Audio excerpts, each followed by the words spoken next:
Good afternoon. I'm David Heitch. I'm the Assistant Special Agent in charge of the Bureau of Alcohol, Tobacco, Firearms, and Explosives. And what we've asked you to come here today is for us to share with you some of the things we're doing to try to help with the violent crime situation in Selma and the 4th Judicial District. We've launched an initiative in Alabama and specifically here to go after the individuals that are causing a lot of the crime, gun crime specifically. We go after armed felons, previously convicted felons. We go after armed drug traffickers, gang members with guns. Not only that, but during the course of our investigations, we try to develop intelligence as to the source of the crime guns, because these crime guns have to come from somewhere. The one thing I always try to stress to the public too is to please secure your weapons. Many of the guns that you see here before you, these are a sample of some of the guns that we've taken. Many of the guns that we recover in crimes are stolen from people's vehicles or from people's homes. So we urge people to secure your weapons. Don't leave guns in vehicles, and please write down your make, model, and serial number of your weapons. Additionally, firearms are acquired in other ways by criminals, and we try to go after those sources of firearms as well. These cases that were made, these 24 specific individuals who were arrested as part of this project, were responsible for an average of 2 prior felonies each. They each, if you average it out, each one would average about 2 prior felonies. Some have more, some have less, but that's a lot of felonies. Also, 207 total arrests. That's 207 times that law enforcement has had to go out and make arrests for these people. And they're still out on the street. So one thing that we always like to share, and we want to share this with Selma because we know Selma's hurting. We want to share this, that the fact that in federal court, when these people are charged and when people are convicted in federal court and sentenced to federal prison, they serve their sentence with no possibility for parole. So if citizens of Selma have been hesitant to talk to the police or hesitant to cooperate for fear that when they cooperate, the criminal's going to be back out on the streets in a few days, with these cases, that's not going to happen. And we're working with our partners, with Selma Police Department, 4th Judicial District, our federal partners, the Marshal Service, DEA, all of our U.S. Attorney's offices. We're here represented today. We have the Middle District and the Southern District because we don't care where they go. We'll go after them no matter where they go. Some of these cases that these 24 people represent crossed over into different judicial districts. But as I said, it doesn't make any difference. We're making a commitment to not to do one press conference and go back home. We're going to do this every month. We're going to work with the Selma PD. We're going to work with the 4th Judicial Task Force and the DA here. And we're going to do this every month. We're going to go after the people who are committing the violent crimes in Selma. We can't get them all immediately, but we can start today. And we can do this continuously from now on. And hopefully, we're going to be able to make Selma a better place, but it has to be a partnership. The public has to help. And we understand the public has to be confident enough to help. And the public has to know that when they help that the individuals aren't going to be right back on the street again. We get that. But give us a chance. And I'm going to now turn it over to the U.S. Attorney for the Southern District of Alabama, Richard Moore. Thank you, David, and thank you for coming this afternoon. This is an important day. These arrests represent some very fine investigative work on behalf of ATF, our other federal partners, and our state and local partners. We're very grateful for that work. Gun violence in the Southern District of Alabama is too high. Gun violence is too high in Selma, Alabama. We're dedicated to making sure the level of gun violence goes down in our district, and particularly in Selma. One thing we're going to do more of is be present in Selma, at the U.S. Attorney's Office, making sure that we have boots on the ground. I've tried cases in this courtroom. I look forward to being here, seeing other cases tried in this courtroom, more so maybe than has been done in the recent past. So again, this is an important step in a process, and as David Heiss just said, not a one-off, but the continuation of a concerted effort to continue to keep the pressure on those who would possess firearms illegally, particularly those convicted felons. You heard David Heiss talk about how many the average felonies rather that they have. These represent and I am that district that Mr. Heiss spoke of. This is not my district, but my district is only 40 miles away, and unfortunately, the crime that occurs here in Selma has bled over to my district. I am delighted to be a part of this partnership today to help them in any way that I can, and to make sure that the message gets out that it doesn't matter where you run to. So if you're committing crimes in the Southern District of Alabama and you think that you might find refuge in the Middle District of Alabama, that's not going to happen. So I'm delighted to be a part of this partnership, and I will do what we can to help this partnership. Thank you very much. Good afternoon. It is a privilege for me to be able to be here today. I think it's interesting for me as somebody that's been a prosecutor for 20 years, with a district attorney for almost 16. I don't know that I've ever been in a press conference with 2 U.S. attorneys, 3 federal law enforcement agencies that have been involved, with the state attorney general, with the local district attorney, and the police chief in that community. And I think that speaks volumes to what today is about, and it is that collaborative initiative among state, federal, and local law enforcement to be able to make a difference in violent crime in the state. You know, this, I think, one thing I want to be able to make clear is that this is, again, not in isolation. And what is interesting is, again, for me to have statewide jurisdiction, more so than some of my peers that are here with me today, we've had a chance to be involved in several areas. We started a violent crime initiative to be able to have this discussion statewide.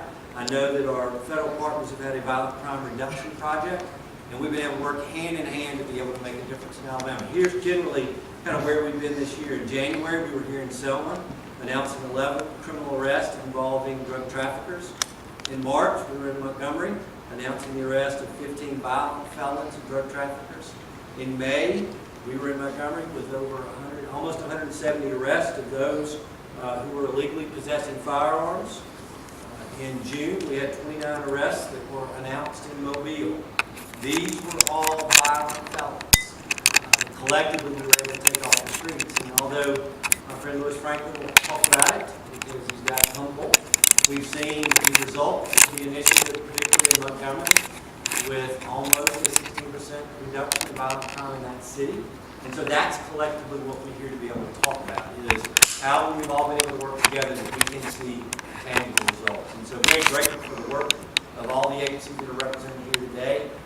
David Heitz's group is working long hours and doing great work, and I'm proud that we've been able to help facilitate that with you.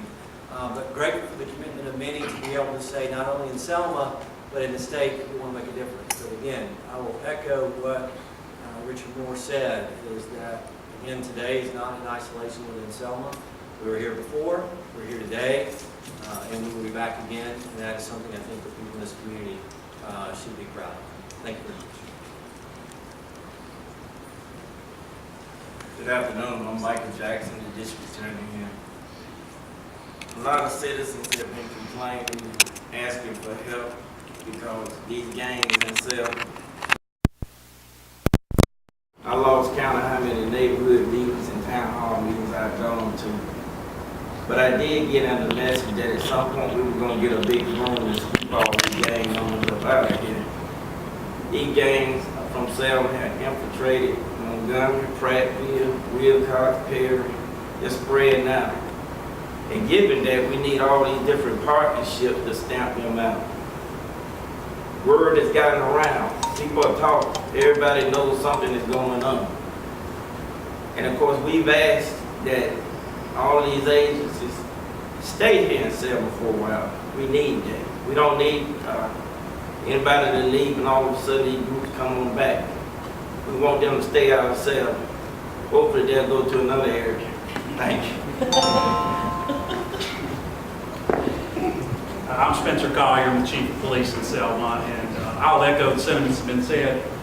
The key to reducing crime, particularly violent crime, is collaboration and information sharing. Today, the group you see behind you is a testament to that fact.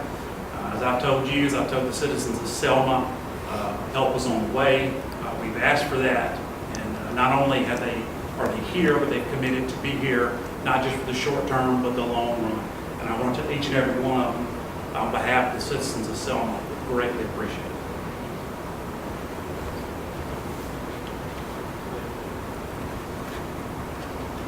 Does anyone have any questions? How was it that you were able, why do you feel confident that the people that have been arrested this go-round will not be back out on the streets, violent criminals? If they're convicted in federal court, there is no opportunity for parole. And some of the individuals that we've charged in this case have a significant enough violent past that they will be under the enhanced 924E provision, which is 15 to life, no parole. We also have other individuals who had drug trafficking, armed drug trafficking charges, and that's a 5-year enhancement added to the drug charge. So there's some significant sentences. Now, not all of them are going to be that significant, but anyone who's sentenced to federal prison is not eligible for parole. And one other thing, you said that, and this is something that comes up in this with my audience on a regular basis, and that is that many of the violent repeat offenders, they get arrested one day and 2 days later they're back out on the street sometimes, and or if in the case of what you just mentioned, the number of times that they've been arrested and convicted of crimes and they're still back out on the street. Is there a solution to that? What can we do to impact and to prevent that from happening? We can't take all of the bad apples out of Selma in one day, 1 month, or probably not in a year. But what we hope to do is remove some of the worst ones and get them out. And then I don't want to speak for I think I can speak for the U.S. attorneys here, that if we get somebody who's particularly violent, we will argue for detention. They will argue for detention. I know they will. And so if we pick somebody up here and arrest them and it's a violent gang member who's been shooting people, and we drive them to Mobile to court, if they're bad, they're not coming back. They're going to go to court, they're going to go to prison in Montana or somewhere out west, and they're going to serve their time. So that helps everybody, and I hope it will strengthen the citizens' resolve to cooperate. And hey, I get it. If you talk to the police about your neighbor and your neighbor's a violent gang member and he's back home the next day, who's going to talk then? I get it. I mean, that's just common sense. But if they start seeing some of these people they know that are violent leave town and don't come back, maybe that'll help. But it's just, our efforts aren't going to solve Selma's problems, not by themselves. So it has to be a multifaceted effort. What we do is the law enforcement side, but it also has to be the community, the church leaders. It has to be everybody else working together. What about the judges? Do the judges have anything to do with this scenario that actually? Absolutely. We need the judges to impose stiff sentences on violent people and detain people when they can. We need them detained. We don't need it. I'll give you an example. We arrested a guy in this similar operation in Bessemer a few weeks ago, and this individual had 7 violent felony convictions pending when we caught him with a gun. He had 7 pending violent felony charges over years and was out on the street. So we need the help of the judges too, absolutely. Is there a formal name to this initiative? Is there a formal name to this initiative? No, we really don't have a specific formal name. Project Safe Neighborhoods is involved, but at ATF, we kind of, through the leadership of Attorney General Sessions, we now focus on crime gun intelligence as a whole. We don't just want to take somebody with a gun, put them in prison, and forget about where they got the gun.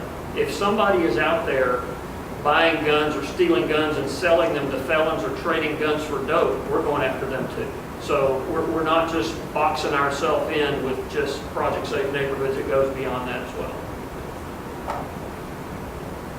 You guys said that these guns represent what you guys got in your, I guess, raids.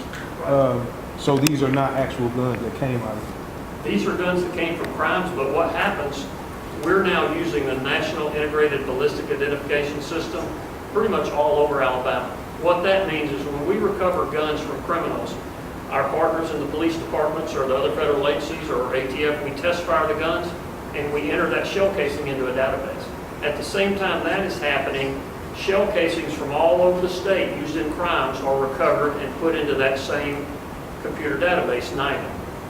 And it compares them. So let's say you have 3 shootings in Selma over a 6-week period of time, and then Chief Collier's folks recover a gun and they test fire it, it might match to those other 3 shootings, and there you solve 4 crimes. So to answer your question, these firearms taken in this operation are in different, some of them are being tested for NIDA, others are going to be tested for DNA, fingerprints, so we can't bring them here because of chain of custody. Tell me about the operation. I mean, this was many times when we come to things like this, it was so many week operation. How many weeks did you all work on this, and where all did you go? I know you've been here, but it sounds like you've been other places as well. All over the 4th Judicial District, as well as we had some cases in Montgomery as well, very significant cases in Montgomery. But the operation itself represents about a month, and some of the cases were ongoing prior to that, but it's hard to put an exact start and stop because this isn't one case involving 24 members of one organization. These are different cases, several different cases that were worked simultaneously by all of the partner agencies here. Will we get a list of these people that have been arrested? Can't right now. We can't do that yet, and obvious reasons. Some of these investigations are still ongoing, so we have to be careful about releasing that. Can we even call these raids? Were they raids or were they just arrests? These were arrests, and when we're conducting arrests, we look for additional evidence to take investigations further. So there's still activities going on now, and will be for the next several days. So, and you were saying that you all are gonna stay here. This is a continuance. Right. So I'm just trying to see what a continuance of. Prosecuting people who commit crimes with guns, convicted felons and drug dealers with guns. We're going to continue to go after them. We've got different ways that we catch them, and I'm not going to throw that out there, but that's exactly what I meant. And we're going to, and I hope we indict federal cases in Selma in the 4th Judicial District every month. What about people who are afraid to talk because they're afraid that if they call the secret witness line, that somehow their identity is leaked, and they're going to be retaliated against? I don't know if that's an issue with you or not, or you have a strategy to deal with that. Yeah, the reported app that I think Mike mentioned earlier, that would be good for you guys to put out, and I will share that information with Chief Collier and his folks, but that's an anonymous app where you can report crimes. People who maybe don't want to pick up the phone and call. First, I encourage people to call the police department. But I get it if you're not comfortable doing that, but reported app is a good way to convey information, and it goes to our people who are there 24/7, and they will immediately convey that information back down here to Alabama, and we'll get it to our partners. Is there a time frame that you guys feel that should be done? Y'all set complete? There's no end. No, I mean, I don't think. I've been doing this 30 years, and there's always been federal programs, and there's always a time limit. Hey, for the next 90 days, we're going to do that, and that's fine, and it does help some. But the crooks figure it out pretty quick, and we create a vacuum. I think Michael was talking about that. D.A. Jackson, was talking about that, and you create a vacuum, and other criminals jump right in, and also that can create ongoing violence when you create a vacuum in the gangs and that sort of thing. So you can't stop. You can't let up. Questions for anybody else? Just information about that app. That sounds interesting. Okay, good. Well, we're going to wrap it up unless anybody has anything else. We really thank you for coming.